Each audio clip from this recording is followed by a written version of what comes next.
Selamat pagi anak-anak, salam Patriot Pense, semangat belajar, belajar dari rumah.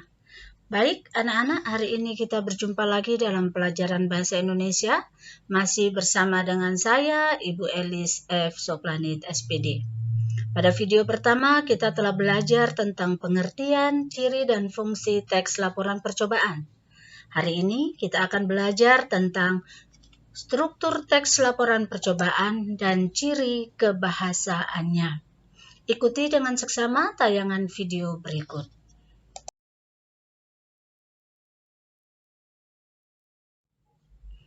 Ada dua tujuan yang akan kita capai pada hari ini. Setelah mengikuti pembelajaran, kalian diharapkan mampu untuk menganalisis struktur teks laporan percobaan. Dan yang kedua, menjelaskan ciri-ciri kebahasaan teks laporan percobaan. Yang pertama, kita akan belajar mengenai struktur teks laporan percobaan. Seperti halnya teks-teks yang lain, maka teks laporan percobaan juga memiliki struktur pembangun teks. Nah, apa saja struktur teks laporan percobaan itu?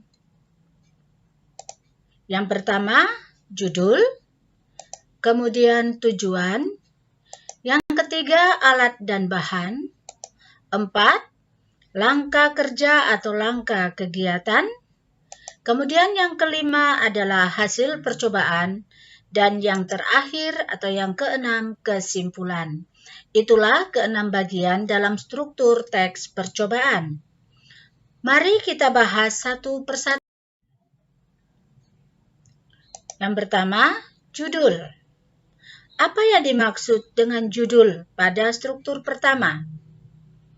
Menurut Kamus Besar Bahasa Indonesia, judul adalah kepala karangan. Jadi, dalam struktur teks laporan percobaan, judul berada pada bagian pertama. Judul juga berfungsi memberikan gambaran awal kepada pembaca. Ketika kita melihat judul, maka kita akan punya gambaran tentang isi teks tersebut. Oleh sebab itu, ketika kita memilih judul, kita harus memperhatikan syarat-syarat judul yang baik. Apa saja syarat-syarat judul yang baik? Antara lain, 1. Relevan.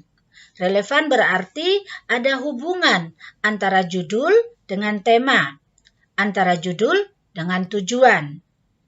Yang kedua, menarik. Yang dimaksud dengan menarik di sini bahwa judul harus menarik adalah terutama pada pilihan kata atau diksi yang dipakai.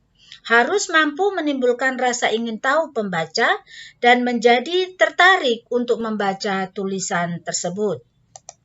Yang ketiga, judul harus menggambarkan isi secara garis besar.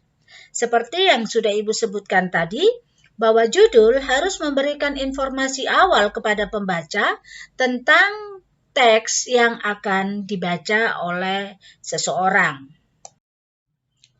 Kemudian bagian yang berikut adalah tujuan. Ketika kita hendak membuat percobaan, maka kita harus punya tujuan. Apa sih yang dimaksud dengan tujuan? Tujuan yaitu sesuatu yang ingin dicapai. Dalam hal ini, sesuatu yang ingin dicapai melalui percobaan tersebut. Misalnya, dalam situasi corona seperti ini, di mana harga hand sanitizer cukup mahal. Kemudian kita hendak membuat percobaan membuat hand sanitizer sendiri. Maka tujuannya adalah menghasilkan hand sanitizer yang murah. Yang berikut adalah alat dan bahan. Yang dimaksud dengan alat dan bahan di sini adalah semua alat, semua bahan yang digunakan dalam suatu percobaan. Pisau, gunting, tabung reaksi, sendok, dan lain sebagainya itu disebut alat. Sedangkan air, lem, sabun, alkohol, dan lain sebagainya disebut bahan. Yang berikut adalah langkah kegiatan. Apa itu langkah kegiatan? Langkah kegiatan adalah urutan kegiatan atau urutan kerja yang dipakai dalam suatu percobaan. Yang harus diperhatikan adalah langkah kegiatan ini harus dilakukan sesuai urutannya, tidak boleh dibolak-balik. Kalau kita melakukan percobaan tidak mengikuti urutan langkah kerja, maka apa yang akan terjadi? Ya, percobaan kita bisa gagal. Jadi sangatlah penting bagi kita untuk mengikuti tahapan atau urutan langkah kegiatan. Yang berikut adalah hasil. Ini merupakan bagian terakhir dari suatu proses percobaan. Hasil merupakan sesuatu yang dihasilkan atau sesuatu yang diperoleh dari sebuah percobaan.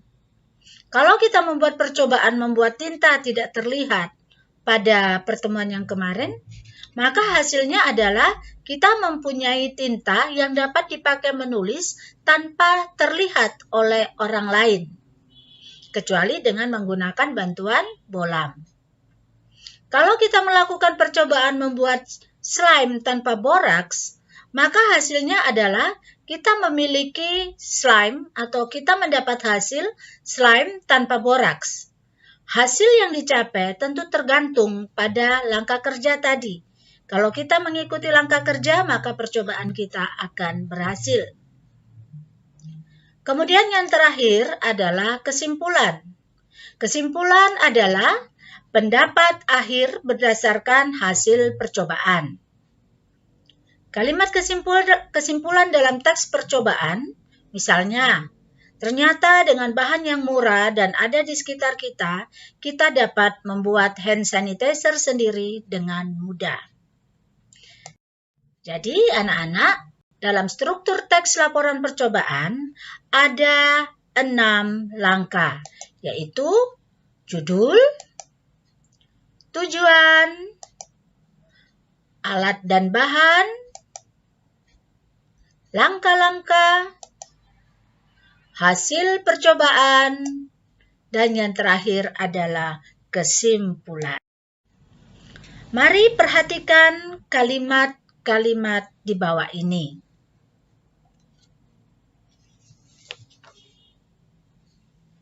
Kemudian kita akan menentukan strukturnya.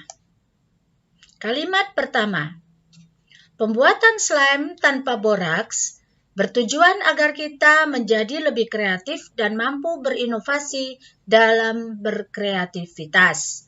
Menurut kalian, kalimat ini merupakan struktur yang mana? Ya, benar sekali, tujuan. Kalimat ini merupakan bagian tujuan dari sebuah teks percobaan. Kalimat kedua, dalam membuat slime tanpa boraks, kita membutuhkan lem final secukupnya, sendok untuk mengaduk. Menurut anak-anak, kalimat kedua ini merupakan bagian alat dan bahan. Kalimat ketiga, aduklah campuran tersebut sampai merata. Kalimat ini merupakan bagian dari langkah kerja. Kalimat berikutnya, setelah melakukan percobaan ini, kita dapat mempunyai slime yang aman digunakan tanpa menggunakan boraks. Menurut kalian, kalimat keempat ini merupakan bagian? Ya, benar sekali, yaitu hasil. Kalimat berikutnya, dengan membuat sendiri slime tanpa boraks, kreativitas serta pengetahuan kita menjadi bertambah. Menurut anak-anak, kalimat terakhir ini merupakan kalimat yang ada di dalam bagian kesimpulan.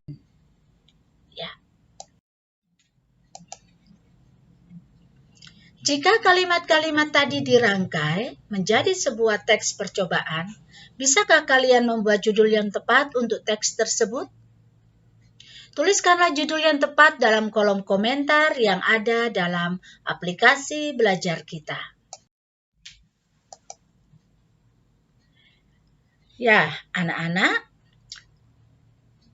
untuk tujuan kedua, yaitu ciri kebahasaan teks laporan percobaan, akan Ibu sajikan dalam tayangan video selanjutnya. Demikianlah anak-anak pelajaran kita hari ini tentang struktur teks laporan percobaan. Harapan Ibu, kalian dapat memahami penjelasan yang sudah Ibu sampaikan. Jika ada yang belum jelas, kalian dapat menanyakan lewat kolom komentar atau langsung melalui nomor WhatsApp Ibu. Sekian pertemuan kita, sampai jumpa pada video selanjutnya. Selamat pagi, salam Patriot Spense, semangat belajar, belajar dari rumah.